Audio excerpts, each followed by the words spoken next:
Welcome to the Gluten-Free Psychiatry Podcast. This is episode number 11, and I have with me today two guests on the show, Dr. Heather Wadeson and Julie Crowe.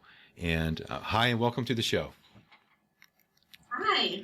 Good to be Hello, here. thank you so much for having us. It's great to be here with you today. Both of these run a practice in Springfield, Missouri together, where Dr. Heather Wadeson is a psychologist at a doctorate level, and we have Julie Crowe is a multifaceted energy healer, and they're friends and coworkers, and I got to know them in the community and referred many patients myself to them.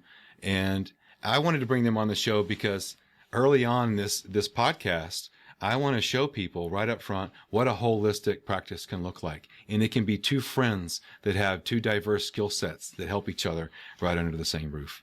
So with that, I have a few questions. One came up was, tell us a little bit about yourself and how you two came to meet to ultimately decide to put your practice together. Okay. So, I had been practicing energy healing and energy medicine in the Springfield area for a little over 10 years now. And at one point, I was practicing out of a location in Springfield that had several different modalities and practitioners. And that is where I met Dr. Wadeson. We both had our own spaces in there.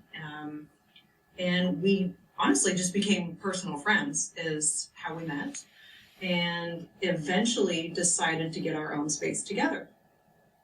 Anything to add to that, Heather? No, I mean, the only thing I would add to that is kind of like the weird way that I got to where we met was 2018. I kind of had my own spiritual journey started off, and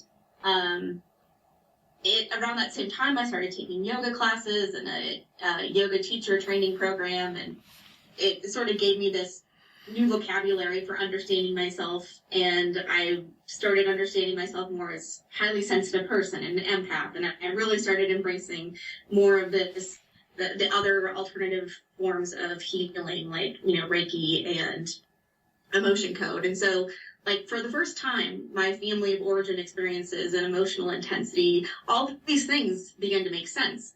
So I met all these wonderful people at this shared location. And this was sort of the family I ended up choosing for myself, which was wonderful.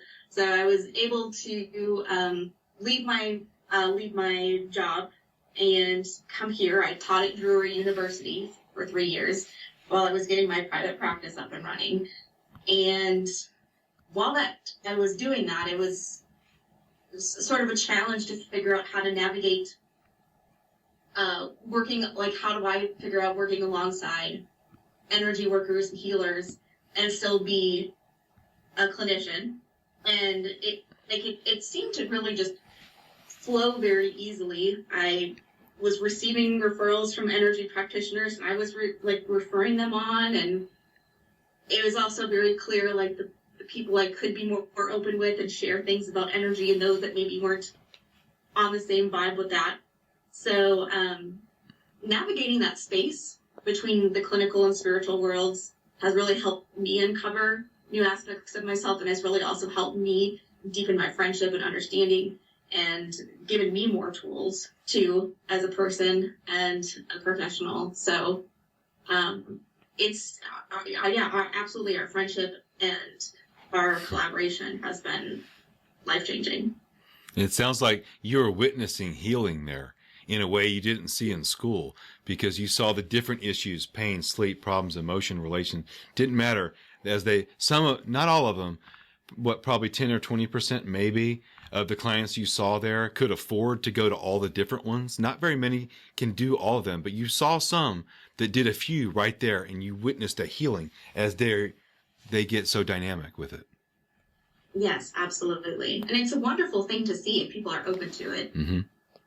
And I'm a big fan of do-it-yourself psychiatry. And if there's a way to do that kind of thing on the cheap or by yourself, the borrowed methods, many of these energy healing modalities we'll get into, many of them there's home lesson, home education courses and ways you can develop meditation and Reiki in your own daily life. So some of that can be recreated at home. And that's kind of the job as a psychologist, isn't it? Say, see how nice it is here? Why can't we do some of these things for ourselves at home? How can we reinvent that? And that's what you help them with, the reframing. Absolutely. But it'd be nice to live there and just have that spa all the time. What do you think, Heather? I mean, Julie, what do you think about that? About living like in a holistic practice where you get all the different therapies. It's like, I want to go work there. Yeah. Yeah, I mean, like you were talking about budget. If my budget allowed, I would be such a therapy junkie. All the different modalities, every week I'd be doing something. That's right. So, but yeah, to have access to people like Dr. Wadeson and other people in the community, after having been here for so many years myself, I've got a pretty decent toolkit. For sure. Awesome. Now, for people that are new to energy medicine, they may have heard of acupuncture, they may have heard of Reiki, but you start losing people there. About half of people haven't heard of Reiki, which is the love and the energy projection, holding space, and these different principles that help support the environment. Just like with plants, they need the environment to grow. People heal under certain conditions. And so I love energy Reiki healing appointment. This was my basic understanding. Helps create those conditions so you're supported, you're nurtured, you're unconditional love for that moment to try to help recharge the body's ability to heal itself. And that was a very minimal introduction until it was enough for me to get started. And then when it worked, I was hooked. Yes, you just did a most excellent description of Reiki for me, so thank you for that. I tried to warm it up a little. But for sure, when I first started, especially in the Midwest, and not everyone had heard of Reiki. Right. So a lot more people are familiar with that term, maybe have a somewhat basic understanding of what that entails. But when I first started, my job was not just to promote my actual business. It was a lot of education for people that had never been exposed to these kind of methods. So just to kind of branch off what you said a little bit, I am not necessarily the healer. I am the provider of an intentional space. That's how it's done. To promote deep relaxation and peace, to where the body always knows how to heal itself. Sometimes it just needs the right environment, it needs the right support. So a key component of what I do in my room is actually stress reduction. Awesome. And when you can induce these levels of stress reduction and achieve even deeper meditative states, then I think the body kind of kicks in and starts to heal itself, especially with physical healing. And then we take that to another level with emotion code that was mentioned. I think that's important in the story here. You did emotion code early, Dr. Wadeson, and then that's a technique I've used too before I met you too. So that's a technique where they use magnets and muscle testing to literally swipe off and clear like they're clearing electromagnetic waves off of a credit card, these trapped emotional memories. So I tell people that if they do an emotion code appointment, that for less than the cost of a massage, they can have 3 to 5 emotions wiped off their body that have been trapped there for years. Some of them not even from them, they're from other people, and then they're gone. And the next time that comes up, it's life-changing. It's life-changing. It's life-changing, yeah. To just get hope that there's another way is often all people need. So now tell me about how clients get referred back and forth between you two, because that's interesting. Some may come for psychology, need energy, and vice versa. I'll start off with this one. Oh, Heather, go ahead. Yeah, go ahead. Well, I just think it might be a little easier, and she and I haven't discussed this, but it's my interpretation or perspective that it might be a little easier for me to refer to her, because everybody that walks in the door has heard of, what Dr. Wadeson does. She's a psychologist. Right. We've all heard of therapy.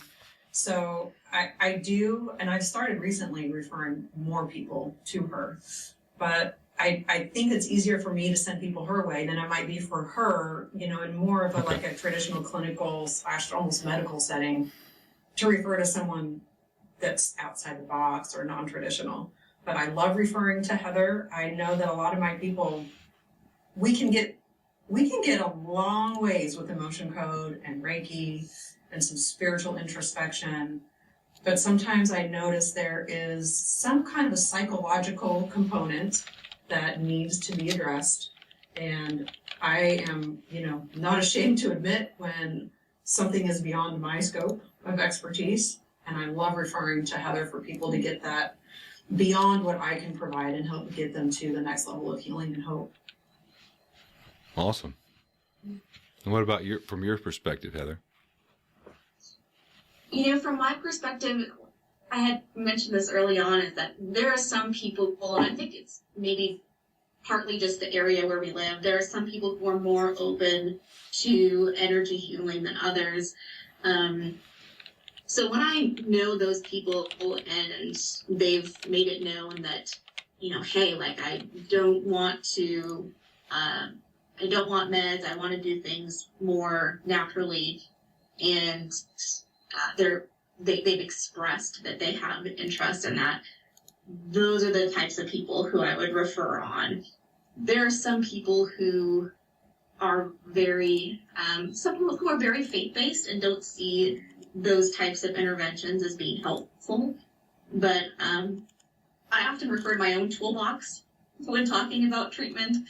And it's kind of a concept. Everyone has their own toolbox. And so, talk therapy can be incredibly helpful for many people. I've also heard countless stories from clients who felt disappointed by past providers who just listened, without offering practical tools or suggestions. So I really want to be a provider who can actually be there and offer tools, but also Me too. help people understand the bigger picture and look outside of that. Yes, you never know where someone's at. Sometimes they've put together a lot of these pieces already, and they just need one or two tips or books or documentaries, and they know the rest, and then they're off to the races. Other people need the whole thing, 30 hours worth of instruction. Yeah. Yeah. So they'll surprise you too. I love that part about how people are catching on with some of the topics, and then you fill in the rest and say, oh, there's an appointment for that? I've heard of that, but I didn't know you could do something about it. They're already ready. Cool. Did you have something else there, Julie? No, not at the moment. Okay, great. And then do you guys have any favorite modalities you do for yourself? Like, I've started taking Epsom salt baths in the morning, checking on my plants in the morning, doing some gardening, and then some kind of exercise or stretching. If I can lift weights before my day starts and do all that other stuff, it does not matter what happens. I'm okay. How about you guys? What do you do? I also have a daily morning meditation, and I advise all my clients to have a meditative practice. And at least 50% of them will say, oh, I can't meditate. I can't get my brain to stop. And I suggest just start with 2 minutes. If you can just sit down and listen to your breath for 2 minutes, that counts. And in fact, Eckhart Tolle, one of my favorite authors and speakers and spiritual advisors, says that one intentional breath in and out is a meditation. Nice. And I cannot recommend that enough. It has helped me not only in my own personal spiritual practice, but it has deepened and widened my energy healing practice. So the more spiritually connected I am in my personal life, that bleeds over into the work that I do. And I feel like I receive more guidance and things like that, and I'm more intuitive with my clients. So my morning meditation is a must. And then, like you mentioned, other than that, physical exercise. And I'm not ashamed to admit, I had a period in my life for about 18 months where I did do talk therapy once a week. And she reminded me about my self-care items. And for me, the meditation, the exercise, but getting in nature is probably the strongest therapy. When I really need something, I can just go sit my rear end in the ground, preferably beside some water, even for just 10 minutes. If that's all I have, I'm a new person. So those are kind of my self-care techniques. I do recommend everyone start at least some conscious breathing, developing towards a meditation practice for sure. Awesome. That's good stuff. I like to tell people that have never started meditation at all that it takes time to practice. And anytime it comes up, you always wish you had started meditating a year ago. But there's a delayed effect, and it does get more powerful. And a true expert can do it in one breath. But I noticed that in training, they told us about the value of meditation in psychiatry training, and we were all a little bit against it and too busy. But we took it in, and they did a good job of saying, just try it here and there, 5 minutes. And I did. I took that part of it. Very light effort. And I was a busy resident.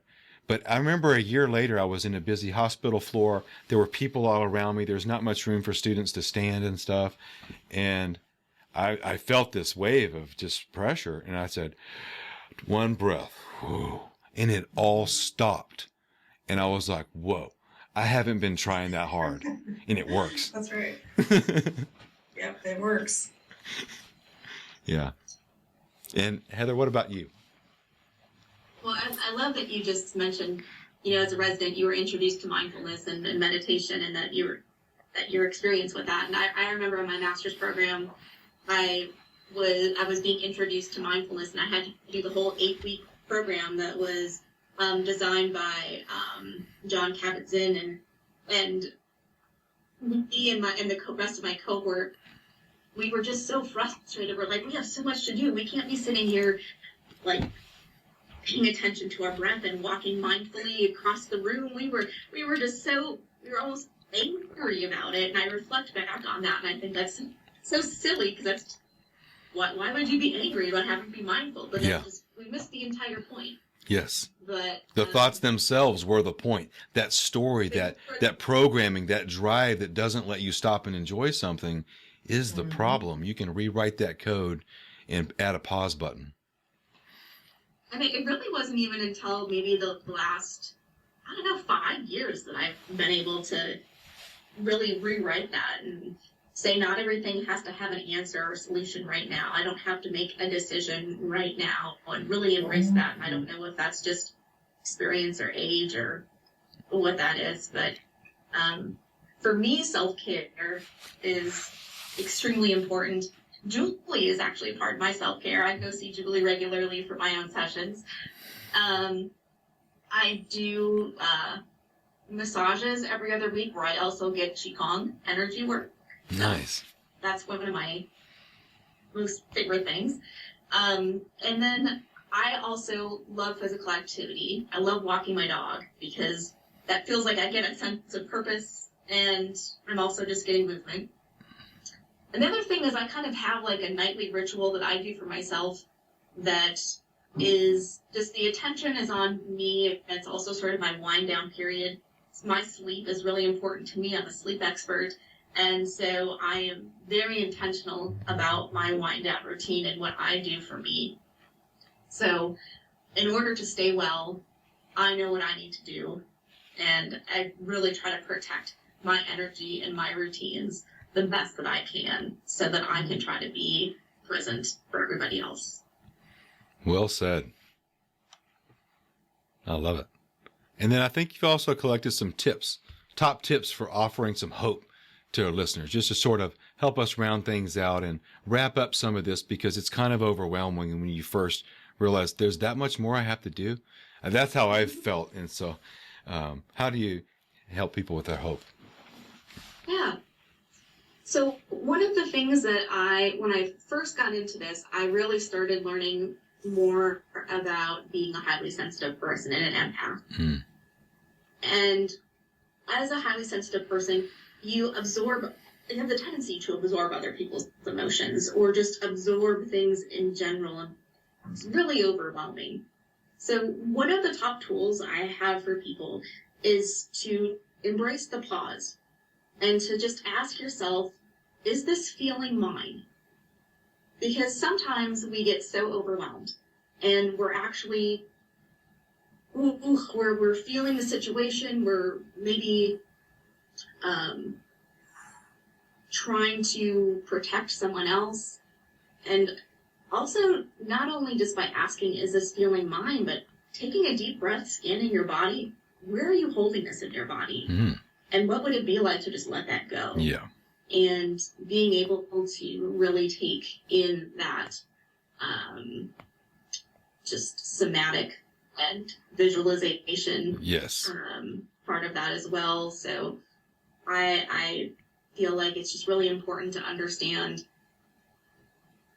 your own boundaries, your own energy, knowing what is yours and what is theirs, and being able to tell the difference and again, just kind of, I guess, protect Yes. what is yours so that you can be there and help and support others. Good stuff.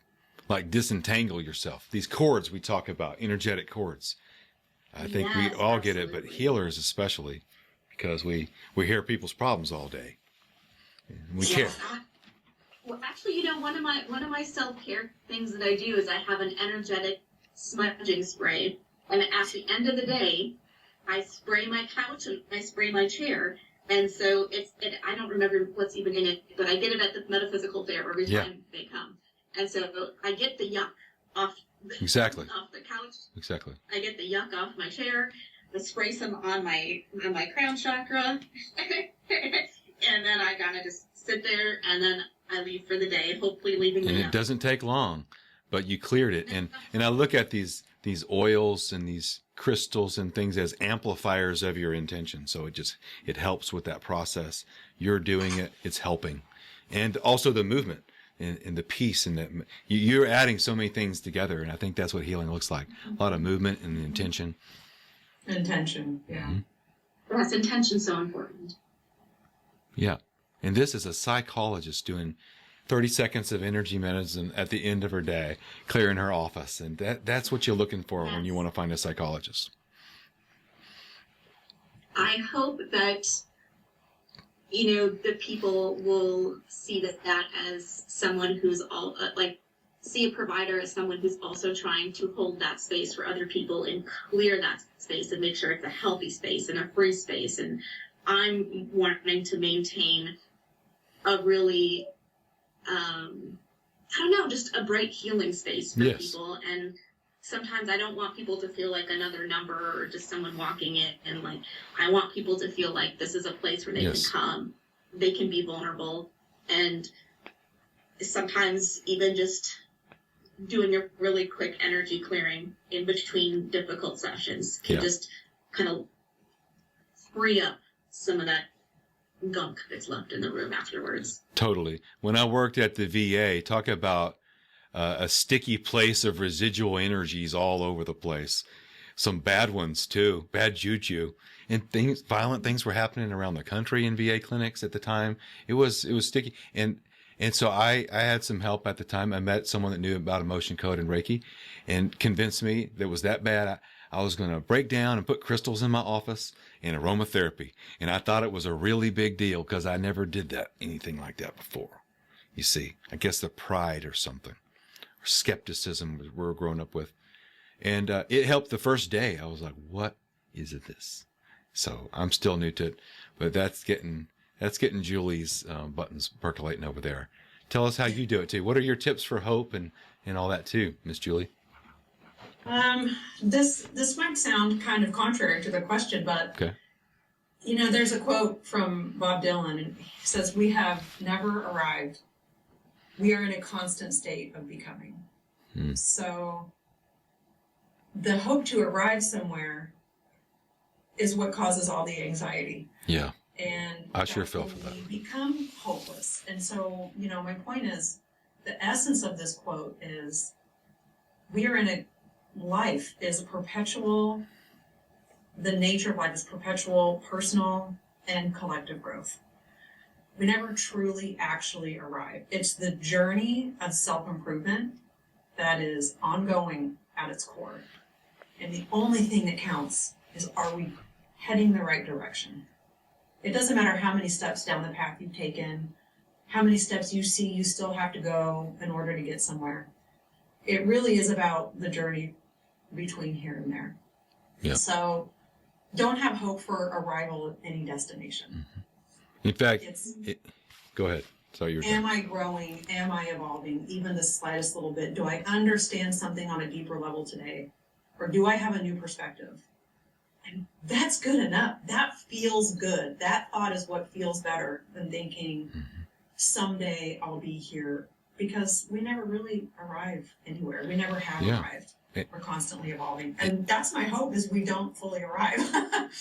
You're just so intuitive. I don't think you realize how intuitive you are. That idea of arrival and expectation, that's usually, in my experience, a lot of what's going on when someone comes in the door to alternative medicine clinics of all these types. There's a problem, there's a desperation, there's an expectation or a health or family issue. Something has making them go outside of that. And when you come back to it and realize, hey, your motivation was pure for trying to learn more, honor that. Yeah. That was good. Then that alone already makes you feel like, oh, so my midlife crisis makes more sense now. And I think if we're holistic, we can navigate those things better. You know. Yes, it's a relentless pursuit of self-discovery. That's right. And for some of us, we're just starting. So we got to become more relentless.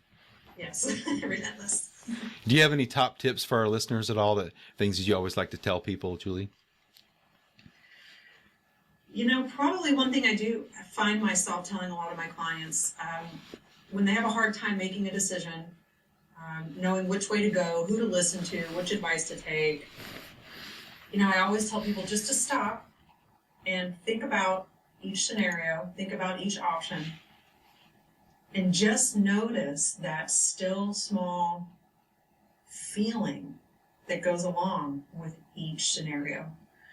If something feels good on a truly deep level, that's your sign. All that matters is, does it feel good? If something feels bad, say a person, you could feel kind of ugh when you're around a person, or when you're considering a certain job. If something feels bad, it probably is bad. And it's just taking the time to cut out all the external noise and just take, like, again, there's that breathing, and just check in here. Be like, how does this feel? You don't have to justify, oh, it feels good because this, it feels bad because that. We don't have to know the why. Right. We just got to pay attention to how things make us feel. And I believe our truest guide is right in here. So just take a minute, tap in, and see how things feel for you. And there's your answer. You got it. Let the body have a voice in it. Let it have a vote. That's right. You know, I'm taking an energy healing class. I got signed up with the One Light Healing Touch program. And so I'm going to learn some techniques too. And they do that. I didn't realize energy healers do this, that at the beginning, they'll ask for permission. Is it okay if we do this? Even though they're there for the appointment, you ask. But then they have a nonverbal conversation with their spirit to spirit and say, do we have permission to do this? And if they get that no feeling, even though the person has said yes, they won't do the energy healing. They'll just sit with them and offer other kinds of comfort. So there's a lot of other stuff going on. And absolutely. Well put. That's why we need a podcast, because I know about it, but you put it better than anybody could. So thank you so much. You guys have been great. And I want to let people know how to get in touch with you, because Dr. Heather Wadeson is in 42 states through a licensing combat. You might even be on the border of some of those states and could come across the border for lunch and have an appointment. So that's most of the states in the country, folks. And so her website is drwadeson.com, DrWadeson.com. And she prefers phone and email to get in touch with her for appointments. And Julie Crowe is at juliecrowehealing.com. Let me spell that. JULIECROWE, and then healing.com, all one word. And she prefers phone too before she sets up those appointments. And she has international availability. So the reason you want holistic practitioner isn't to necessarily go to 10 appointments of different types. Though it's fun, if you can do it, you should. It's to go in one door and have that holistic practitioner be able to know which clinics you need and don't need. They can cross-diagnose. I know what to send people for psychology. I don't do it, but I'm accurate, pretty good at telling people what to work on. But I just don't know how to do the work. That's not my skill set. I don't do that. But so you want a holistic practitioner, and pay attention to what they say. Start journaling if you go to these kind of appointments, because your insights will open up sometimes years later, and you'll see these patterns, and they're going to tie into chakra levels and all kinds of stuff if you keep going with this. But get on their map, make an appointment with them, and you'll be glad you did. So thanks for coming to the show, guys. Thanks so much. It was a pleasure. Awesome. Thank you, guys. You did it. Great job. Thank you. That went pretty smooth. Thank you. Very smooth. You're a great podcast leader. Oh, thank you.